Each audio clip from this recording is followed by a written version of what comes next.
So hello everyone, welcome to our online learning platform SP lesson competitive exam. So बच्चों, हमारी series चल रही है फाइनल टेस्ट सीरीज नीट 2021 के लिए, जिसका टेस्ट नंबर 4 आज डिस्कस कर रहे हैं बच्चों, एसएचएम, वेव और थर्मोडाइनमिक्स।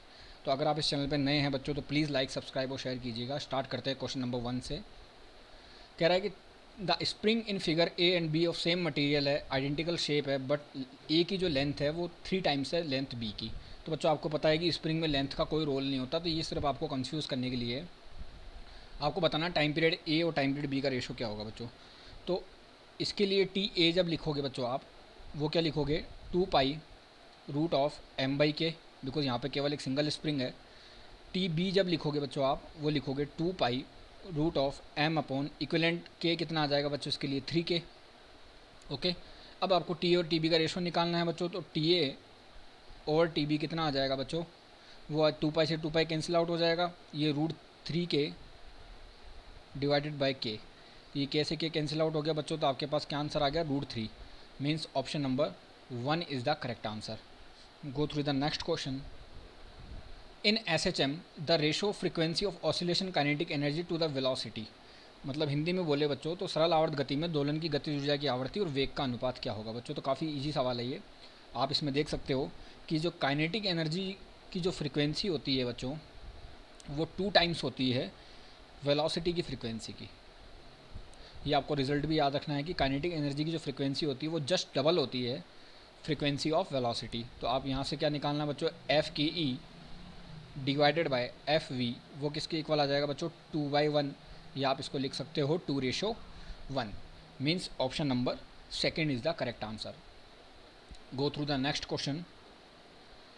3 वेव्स दे रखी बच्चों, इक्वल फ्रिक्वेंसी की है लेकिन एम्पलीट्यूड अलग अलग है, 10 माइक्रोमीटर, 4 माइक्रोमीटर और 7 micrometre. At a given point with successive phase difference कितना है बच्चों इनमें, पाई/2 का। तो एम्पलीट्यूड रिजल्टेंट बताना आपको माइक्रोमीटर में। तो बच्चों कुछ नहीं, इसको अरेंज कर लो आप। अरेंज कैसे करोगे, एक 10 माइक्रोमीटर है बच्चों, okay.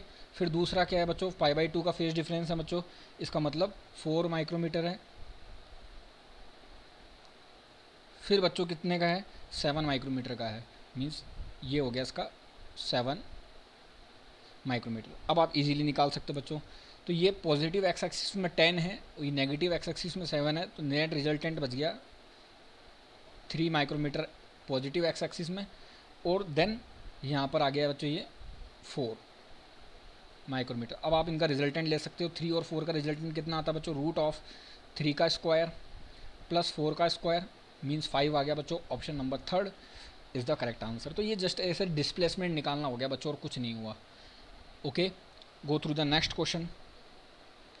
A violin string of length L is fixed at both and, which one of the wavelength is not on standing wave. बच्चों तो आपको बताना है कि कौन सी इनमें से वेवलेंथ नहीं होगी। तो बच्चों वेवलेंथ का सीधा सा फंडा है, लेमडा इक्वल्स टू होता है 2l/n। अब यहाँ पे वैल्यू रख रख के देख लो बच्चों, यहाँ पे 1 रखोगे आप तो 2l आ जाएगा, 2 रखोगे तो l आ जाएगा, फिर 2l/3 आ जाएगा, देन l/2 आ जाएगा, देन 2l/5 आ जाएगा, देन l/3 आ जाएगा। इस तरह से ये पॉसिबल है। अब आप ऑप्शन मैच कर लो बच्चों। तो कौन सा ऑप्शन मैच नहीं हो रहा है बच्चों, 3l/2 मैच नहीं हो रहा है यहाँ पे, बाकी सारे मैच हो रहे हैं। इसका मतलब option number 4 is the correct answer. तो इस तरह से आप इजीली इसको मैच कर सकते हो बच्चों। Go through the next question. A cord attach to the rigid support is vibrating into 6 loops, मतलब n इक्वल टू दे रखा आपको 6। जब 36 न्यूटन का है बच्चों टेंशन, अगर 4 लूप हो तो कितने का टेंशन आएगा। इजीली ये क्वेश्चन बच्चों एक फॉर्मूला लगा सकते हो आप कि फ्रीक्वेंसी जो होता है वो किसके इक्वल होता है, n/2l root of T/m। Okay, सबसे पहले कितने बच्चों 6 हैं, तो 6/2l रूट ऑफ टेंशन कितना 36 डिवाइडेड बाई m, क्या है बच्चों, ये m ही है। अब कितना है बच्चों 4/2l टेंशन आपको निकालना है डिवाइडेड बाई m। ये हो गया बच्चों। यहाँ पे ये m क्या है बच्चों, मास पर यूनिट लेंथ है, आपको ध्यान रखना है। तो 2l रूट m से कैंसिल आउट हो गया बच्चों, तो 6 इंटू रूट 36 का कितना हो जाएगा बच्चों, 6 ही हो जाएगा, which is equals to 4√t। Okay बच्चों, तो ये आ गया 6 × 6 divided by 4 equals to √t। Okay, अब बच्चों यहाँ पर आपको क्या निकालना है, t की वैल्यू निकालनी है। तो t की वैल्यू निकालोगे बच्चों तो कितना आ जाएगा, यहाँ पर स्क्वायर करोगे तो ये कितना आ गया बच्चों, टी इक्वस टू आ जाएगा 36 का square divided bye 16, means 36 into 36 divide by 16, ये 4 से कैंसिल आउट हो गया बच्चों 9, और ये 9, 9 वाइन कितना हो गया बच्चों 81 हो गया, means option number 4 is the correct answer. Go through the next question. Two uniform string A and B form of steel are made of vibrate under the same tension. If the first overtone A is equal to the second overtone, first overtone मतलब second, और second overtone means third. B and radius जो A की है वो twice है radius B की, तो आपको बताना है the ratio of length of the strings. Okay बस फॉर्मूला लगा दो बच्चों डायरेक्टली कि 2n1 वो किसका बच्चों A का, वो किसके इक्वल हो जाएगा 3n1 वो किसका बच्चों B का, यही है। तो 2 ऐसा का ऐसा रखोगे बच्चों, फॉर्मूला लगा दोगे 1/2L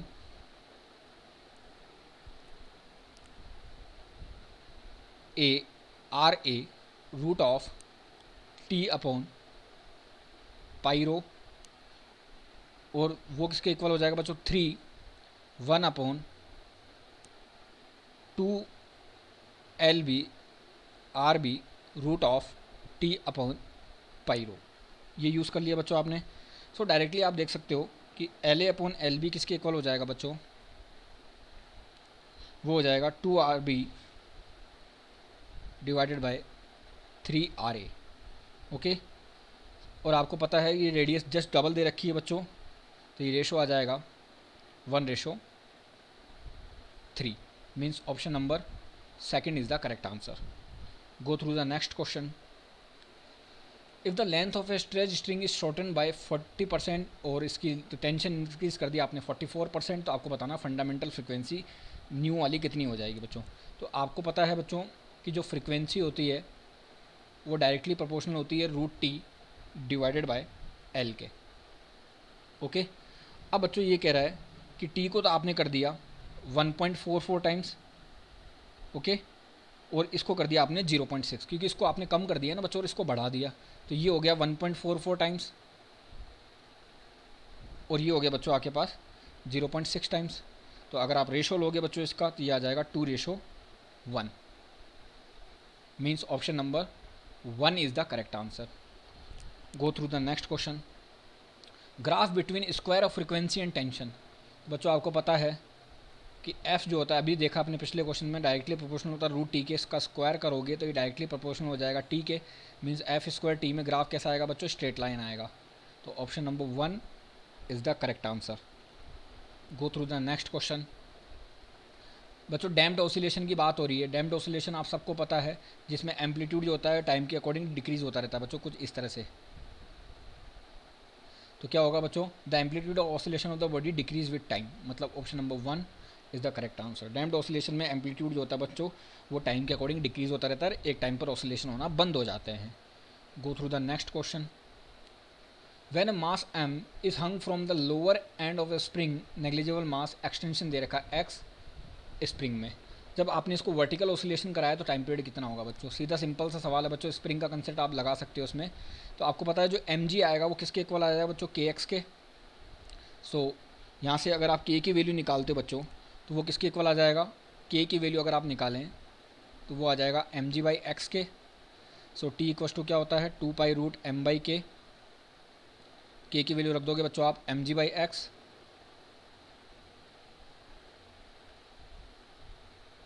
m से m कैंसिल आउट हो गया, x/g आ जाएगा, means option number 3 is the correct answer. Go through the next question. बच्चों आपको डिस्प्लेसमेंट दे रखा है, एसएचएम में मास दे रखा है 1 kg, आपको पूछ रहा है काइनेटिक एनर्जी कितनी होगी 2 सेकंड पर। तो आपको पहले क्या निकालनी पड़ेगी बच्चों, वेलोसिटी निकालनी पड़ेगी इसके लिए। तो वेलोसिटी क्या आएगा बच्चों, dy/dt कर दोगे आप। dy/dt करोगे तो आपके पास कितना आ जाएगा बच्चों, अगर आप इसमें निकालना चाहो तो ये आ जाएगा बच्चों π/6 cos π/12t प्लस π/6। ओके बच्चों, अब आपके पास वेलोसिटी आ गई तो आप फॉर्मूला लगा सकते हो half M V square, half mass दे रखा 1 और वी कितना आ गया बच्चों, इस पूरे का स्क्वायर कर दो आप,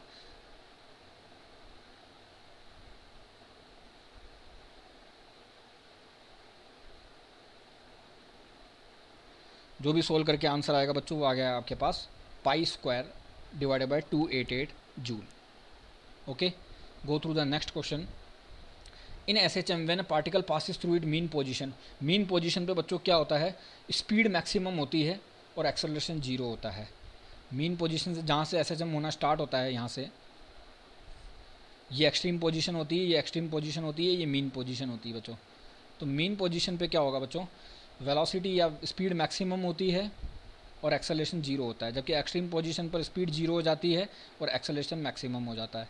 तो आपको मीन पोजीशन पे पूछा है तो बच्चों option number 4 is the correct answer. Speed maximum हो जाएगी और एक्सेलरेशन जीरो हो जाएगा। नेक्स्ट क्वेश्चन,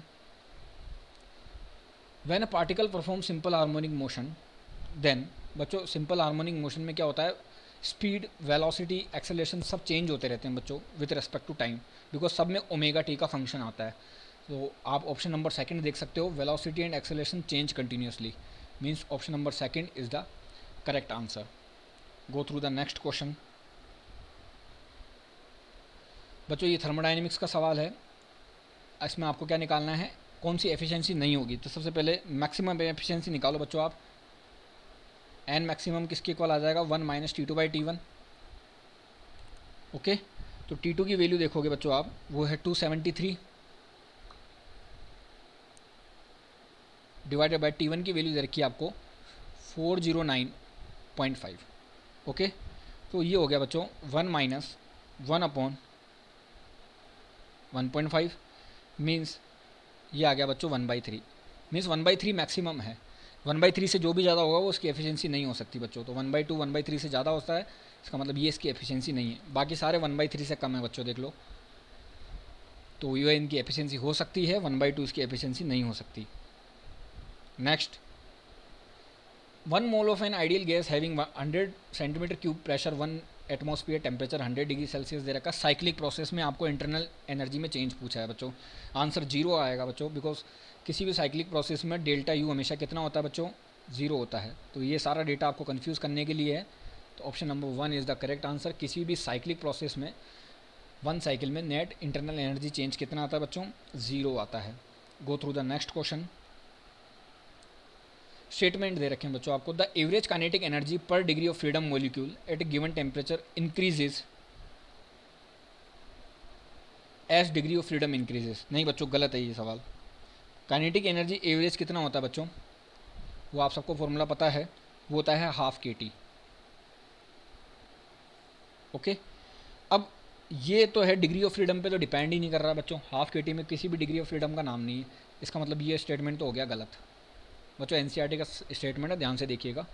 नेक्स्ट कह रहा है कांस्टेंट प्रेशर पर जो मोलर स्पेसिफिक हीट है, कांस्टेंट प्रेशर पर कांस्टेंट वॉल्यूम पर इंक्रीज एट ऑटोमेसिटी इंक्रीज। नहीं बच्चों, ये इंक्रीज नहीं होगा, because C P upon C V जो होता है वो होता है गामा, वो डिक्रीज होता है। डिक्रीज अगर एटोमिसिटी इंक्रीज करोगे आप तो वो डिक्रीज होगा, मतलब दोनों ही ऑप्शन इनकरेक्ट है, means option number 4 is the correct answer. Go through the next question. बच्चों पाथ ए बी के अलोंग आपको वर्क डन बताना है इसमें।